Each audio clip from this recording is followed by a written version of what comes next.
अब मैं आपको एक्सरसाइज 1.1 एनसीईआरटी की करवाने जा रहा हूँ। ठीक है, तो सबसे पहला जो एनसीईआरटी का जो एक्सरसाइज 1.1 का जो फर्स्ट क्वेश्चन है उसमें क्या पूछा हुआ है कि which of the following are set, justify your answer. आपने बताना है कि नीचे जो स्टेटमेंट वगैरह दी हुई हैं उसमें बताना है कि आपने ये सेट है भी कि नहीं है।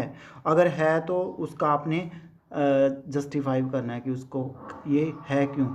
सबसे पहले आपको पता होना चाहिए कि सेट होता क्या है। मैंने आपको पीछे बताया है कि set is the well defined collection of an object. Object को हम एलिमेंट भी कह देते हैं और क्या कहते हैं, मेंबर्स भी कह देते हैं। ठीक है, यानी एक ऐसा कलेक्शन जिसको पर्सन टू पर्सन चेंज नहीं कर सकते।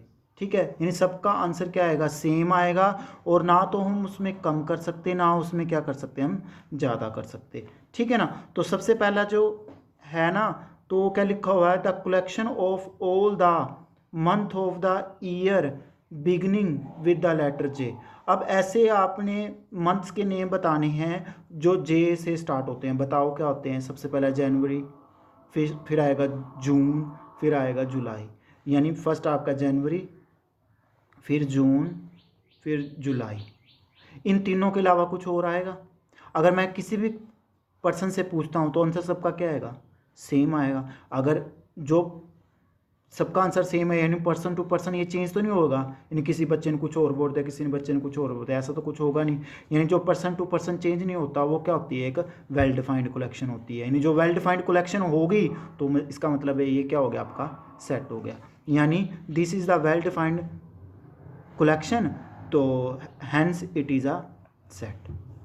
नेक्स्ट है आपका the collection of 10 most talented writer of India. यानी इंडिया में आपने 10 मोस्ट टैलेंटेड राइटर बताने हैं। अब मैंने किसी बच्चे से पूछा, क्योंकि इंडिया तो बहुत सारे राइटर हैं, वो भी सारे टैलेंटेड तो हैं। अगर टैलेंटेड हैं तो तभी तो वो राइट कर रहे हैं कुछ ना कुछ। ठीक है ना।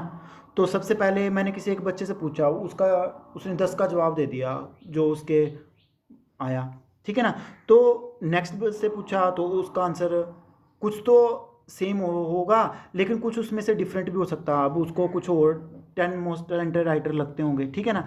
यानी ये पर्सन टू पर्सन क्या करेगा, चेंज नहीं हो, ये फिक्स नहीं होगा। कई बच्चों के लिए कहीं कुछ और आंसर आएगा, कई बच्चों के लिए कुछ और आएगा।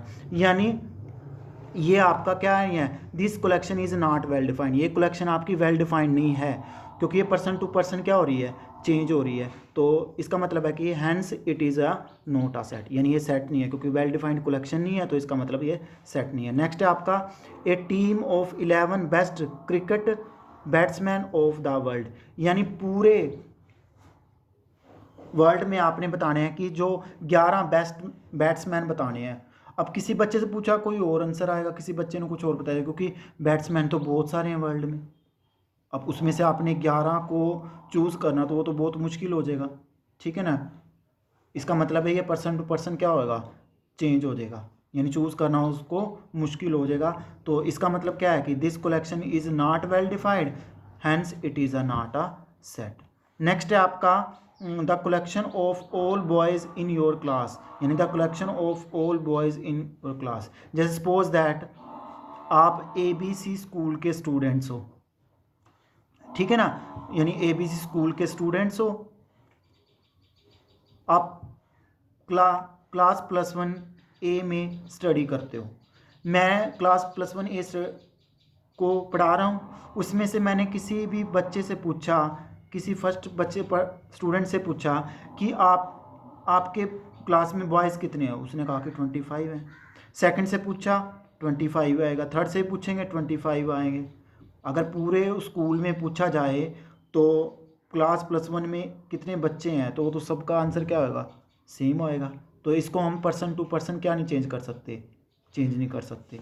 तो इसका मतलब क्या है, this collection is well defined, hence it is a set. Next है आपका the collection of all natural number less than 100। यानी ऐसे आपने कलेक्शन बतानी है जो 100 से क्या हो, छोटी हो, वो भी नेचुरल नंबर होने चाहिए। नेचुरल नंबर आपको पता है कि 1 से लेकर 1 2 3 4 100 से छोटी क्या आएगी 99, यानी सबका आंसर क्या आएगा सेम है, यानी 1 से लेकर आपके क्या आएंगे 99 तक आएंगे, यानी 1 से लेकर 99 तक आएंगे, सबका आंसर सेम हो, ना इसमें कुछ कम कर सकते ना इसमें कुछ ज़्यादा कर सकते, यानी ये परसेंट टू परसेंट क्या नहीं करेगा, चेंज नहीं करेगा। तो इसका मतलब क्या है आपका this is collection is well defined hence it is a set होगी। नेक्स्ट है आपका a collection of novel written by the Munshi Premchand, यानी अब एक राइटर के जो मुंशी प्रेमचंद है जो राइटर है उसने कितने नॉवेल्स लिखे हैं, आप कुछ ना कुछ तो लिखे होंगे, मानते 5 नॉवेल्स लिखे, उसको हम 6 तो कर नहीं सकते ना उसको 4 कर सकते, ठीक है, यानी वो उसने 5 नॉवेल्स लिखे होंगे, तो ना तो हम उसको चेंज कर सकते ना ही क्या कर सकते, ना तो उसमें कम कर सकते ना उसमें ज़्यादा कर सकते। इसका मतलब है ये क्या आपकी वेल डिफाइंड कलेक्शन है, पर्सन टू पर्सन हम चेंज नहीं कर सकते, यानी this collection is well defined hence it is a set. Next है आपका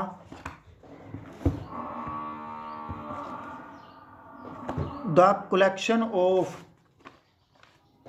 collection of all even integer, यानी इवन इंटीजर बताने हैं। अब इवन इंटीजर क्या होते हैं 2 4 6 8 10 ऐसे चलते रहेंगे, ठीक है, तो ऐसे चलते रहेंगे, सबका आंसर क्या आएगा सेम है, क्योंकि इसको हम चेंज तो कर नहीं सकते। तो इसका मतलब है कि this collection is well defined hence it is a set.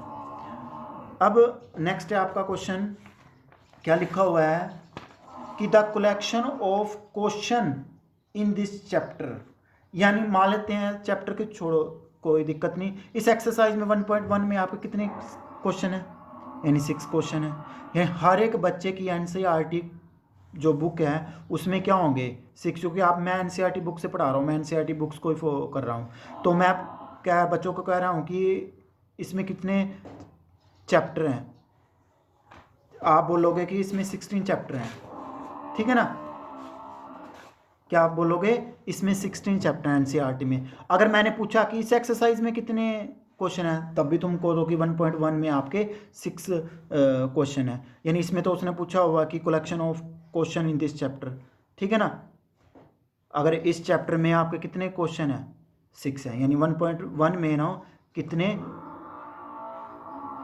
Question है, तो तुम बोलोगे 6। अगर मान लेते हैं मैंने बताया कि पूरी बुक में कितने चैप्टर हैं, तुम बोलोगे 16 चैप्टर हैं, एनसीईआरटी में 16 चैप्टर हैं, यानी हर एक बच्चा क्या बोलेगा, क्या बोलेगा वो सेम आंसर बोलेगा। तो इसका मतलब है कि this collection is well defined hence it is a set. अब आपने बताना है a collection of most dangerous animals of the world, यानी पूरे वर्ल्ड में आपको मोस्ट डेंजरस एनिमल्स बताना है कि सबसे ज़्यादा आपको खतरनाक लगता है, किसी बच्चे को स्नेक से डर लगता है, किसी बच्चे को लोइन से डर लगता है, पूरे वर्ल्ड में तो ऐसे एनिमल्स है जो इंडिया में नहीं है, दूसरी कंट्रीज वगैरह में होते हैं, ठीक है, तो इसका मतलब है कि हम पर्सन टू पर्सन चेंज हो सकता है, यानी पूरे वर्ल्ड में आपने बताना है, किसी बच्चे के लिए कुछ मोस्ट डेंजरस एनिमल कुछ और लगता हो, किसी के लिए कुछ और लगता होगा, ठीक है, कई बच्चों को डॉग से डर लगता है, कई बच्चों को उससे डर लगता है, स्नेक से डर लगता है, किसी को लीजर से डर लगता है, किसी को लोइन से डर लगता है, यानी हर एक का अलग अलग से डर, सेम भी हो सकता है लेकिन मोस्टली का अलग अलग होता है। तो इसका मतलब है this collection is not well defined hence it is a not a set, यानी ये सेट नहीं होगा। नेक्स्ट है आपका क्वेश्चन सेकंड, अब लेट ए, ये आपको सेट दिया हुआ 1 2 3 4 5 6, insert the appropriate symbol epsilon और एप्सिलॉन नोट, इसको बोलते हैं बिलोंग, ये होता है डज नॉट बिलोंग।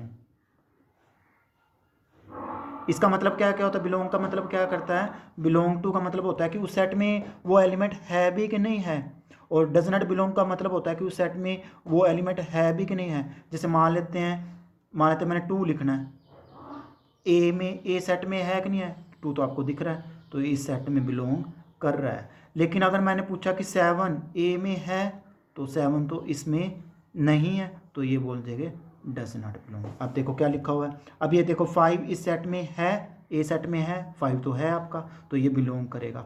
4 है इसमें, इस सेट में है 4। अगर 8 पूछता तो 8 इस सेट में नहीं है, तो ये होगा डज नॉट बिलोंग। अगर मैंने पूछा कि 2 टू भी इस सेट से बिलोंग कर रहा है तो ये बिलोंग का साइन आ जाएगा। अगर मैंने पूछा जीरो, जीरो भी इस सेट में नहीं है तो ये डज नॉट बिलोंग हो गया। अब टेन, टेन तो इस सेट में है ही नहीं तो ये ten does not belongs to. ठीक है, अब जो थर्ड क्वेश्चन है ना, थर्ड और फोर्थ को बिल्कुल ध्यान से देख लेना, इसी में बच्चों की ज़्यादा प्रॉब्लम आती है। ठीक है, सबसे पहला जो फर्स्ट क्वेश्चन है, थर्ड का जो फर्स्ट पार्ट है, जो थर्ड का फर्स्ट पार्ट में लिखा हुआ कि ए सेट का नोटेशन एक्स, ये किसकी नोटेशन होती है, सच that x is an integer, और एक कंडीशन दी हुई है -3।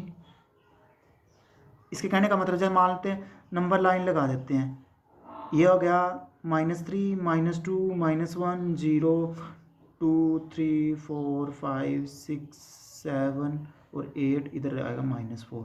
अब ये देखो, ये होगा -3 और ये हो गया 7। उसने बोला है कि -3 से तो लार्ज नंबर होना, -3 भी आपका इंक्लूड है तो ये इंक्लूड होगा, इस पर हमने डार्क लगा दिया।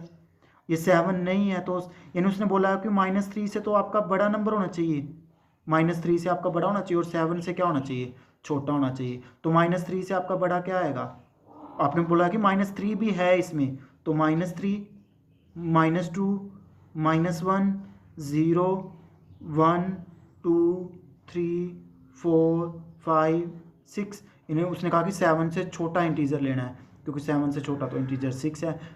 ठीक है ना, तो अब आपको बताना है कि रोस्टर फॉर्म, रोस्टर फॉर्म क्या होते हैं, सारे जो एलिमेंट होते हैं ना वो किस में होते हैं, लिस्टेड होते हैं और कोमास में होते हैं और इस ब्रेसेस में होते हैं। तो ये बन गया, इसका रोस्टर फॉर्म बन गई। ठीक है ना, नेक्स्ट है आपका, नेक्स्ट है बी, कौन सा है, x such that x is natural number less then 6, यानी ऐसे नंबर, नेचुरल नंबर बताने हैं जो 6 से आपके क्या होते हैं, छोटे हों। तो नेचुरल नंबर 1 से स्टार्ट होते हैं, 1 2 3 4 5, यानी 6 से छोटे तो 6 से छोटे लिख दिया। अब बोला हुआ है कि x such that x is 2 digit natural number such that the sum of the 2 digit is 8। इसके कहने का मतलब क्या है कि ऐसे आपने 2 डिजिट नंबर लेने हैं। 2 डिजिट नंबर कहाँ से स्टार्ट होते हैं, 10 से स्टार्ट होते हैं, फिर 11 फिर 12 ऐसे चलते रहते हैं और फिर लास्ट में आएगा आपका 99। तो ये आपके 2 डिजिट नंबर हो गए। ठीक है, तो लेकिन इसमें बोला हुआ, ये तो बोला हुआ कि 2 डिजिट लेने हैं, लेकिन उनका सम कितना होना चाहिए, उन डिजिट का सम कितना होना चाहिए, 8 होना चाहिए। जैसे मान लेते हैं इन दोनों डिजिट का सम कितना हो गया, 1 हो गया। इन दोनों डिजिट का सम कितना हो गया, 1 + 1 2 हो गया। इन दोनों का सम कितना हो गया, +3 हो गया। अगले का आता +4, जैसे मानते हैं 17 होता है इसमें, तो 117 का क्या है आपका 8 आता। तो आपने ऐसे ही लेने हैं जिनका सम कितना होता हो, 8 होता हो। तो सबसे पहला जो आएगा ना, 1 के साथ हम क्या लिखेंगे, 7, तभी तो 8 आएगा। 2 के साथ क्या लेंगे, 6। 3 के साथ क्या लेंगे, 5, तभी तो 8 आएगा। 5 के साथ क्या लेंगे, 3। 4 के साथ क्या लेंगे, 4। 6 के साथ क्या लेंगे, 2। 7 के साथ क्या लेंगे, 1, यानी 8 के साथ क्या लेंगे, 0, यानी इसका सम कितना हो गया, 0। अब कई बच्चे पूछेंगे कि सर हमने ये 8 0 ले लिया, 0 8 क्यों लिख सकते हैं, इनका सम तो 8 ही है। लेकिन ये आपका 1 डिजिट नंबर है, क्योंकि जो 2 डिजिट होते हैं वो 10 से स्टार्ट होते हैं, 99 तक होते हैं। इससे पहले अगर आप इतनी जितनी मर्जी 0 लिखो ना तो होगा तो आपका 8 ही माना जाएगा ना। ठीक है, जैसे मैंने बोला कि मेरे पास 0 0 0 0 0 1 है, तो 1 ही तो है मेरे पास। ठीक है ना, तो इसका मतलब है 17 26 35 44 53 62 71 80, ये आपके नंबर्स है जिनका सम कितना डिजिट्स का 8 है। नेक्स्ट है D, x such that x is prime number which is divisible by 60। ऐसे प्राइम नंबर लेने हैं जो 60 से डिवाइजर होते हैं। सबसे पहले प्राइम नंबर वो होते हैं जो 1 को डिवाइड कर लेते हैं और इटसेल्फ को डिवाइड करते हैं। तो सबसे पहला जो नंबर होता है ना, जो प्राइम नंबर में आता है वो 2 आता है, फिर 3 होता है, फिर 5 होता है, फिर 7 होता है। ठीक है, फिर होता है 11, फिर 13, फिर 17, फिर 19, फिर 23, ऐसे चलते रहते हैं। लेकिन इनमें से आपने बताना है जो 60 को डिवाइज़र कर देता है। 60 को डिवाइज़र तो एक 2 भी कर लेता है, 3 भी करता है और 5 भी करता है। यानी ये जो 3 नंबर्स हैं ना वो किसको डिवाइड कर लेते हैं, 60 को डिवाइजर कर लेते हैं। तो इसका मतलब है 2 3 5 आ गया। अब देखो ई, the set of O letter in the world trigonometry. अब जैसे ये मैंने ट्रिग्नोमेट्री लिख दिया, TRIGONOMETRY,